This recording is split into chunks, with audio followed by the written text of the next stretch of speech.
Msanii Yammy alisainiwa na Nandy mwanzoni mwa mwaka 2023 kama msanii wa kwanza wa lebo yake ya The African Princess.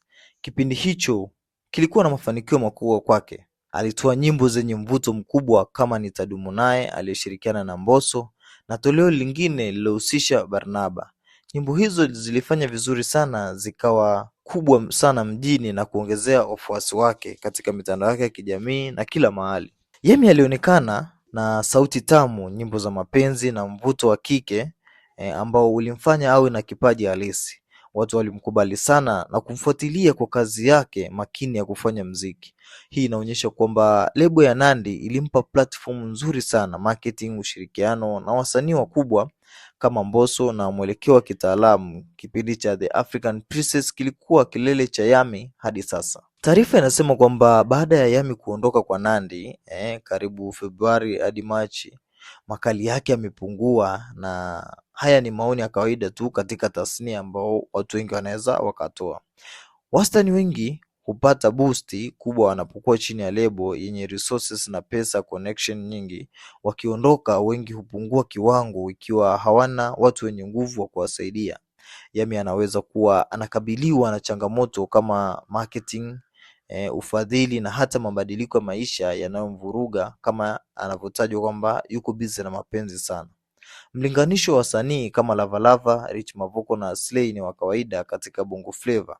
Wasanii wengi huwa na kipindi cha kung'ara kisha wanapotea au kushuka kiwango kutokana na maisha yao binafsi, mapenzi, mambo ya fedha, ukosefu wa nidhamu na vitu kama hivi. Hata hivyo si mara ya kwanza na mara zote kuondoka lebo kumemaanisha mwisho wa msanii. Wasanii wengi hujenga kazi yao wenyewe na kurudi vizuri zaidi. Sasa Nandy amemsaini msanii mpya ambaye ni Pipi Jojo kutoka kwa Chief Godlove mwanzoni mwa mwezi Aprili mwaka 2026 kama msanii mpya wa lebo yake.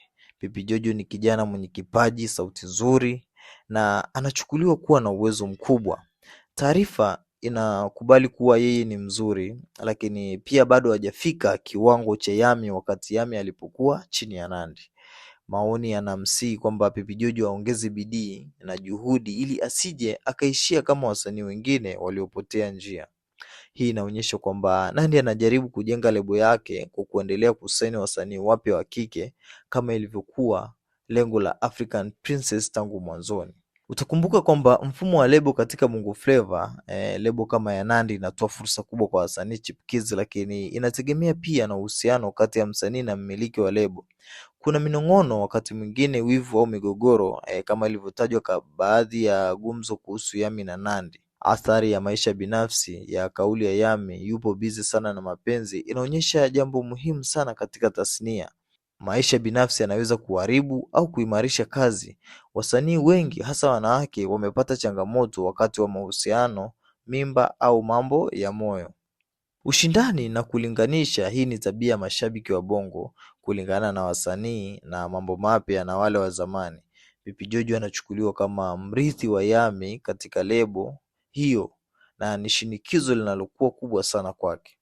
Ukweli wa tasnia ni kwamba muziki wa Tanzania una ushindani mkubwa na mafanikio yanategemea si kipaji tu, bali marketing, consistency na wakati mwingine bahati ya connection. Wasanii wengi huwa na kipindi cha dhahabu kisha kinapungua, hawabadiliki na hawana timu yenye nguvu kupelekea anguko lao kubwa ambalo linawafanya waendelee kurandaranda tu mitandaoni na kazi zao zinakuwa hazionekani tena kama mwanzo zilivyokuwa wanatoa, ambapo walikuwa kwenye lebo na wana consistency nzuri ya kupata kazi ambayo inapelekea kupata shows na kuendesha maisha yao ya kila siku.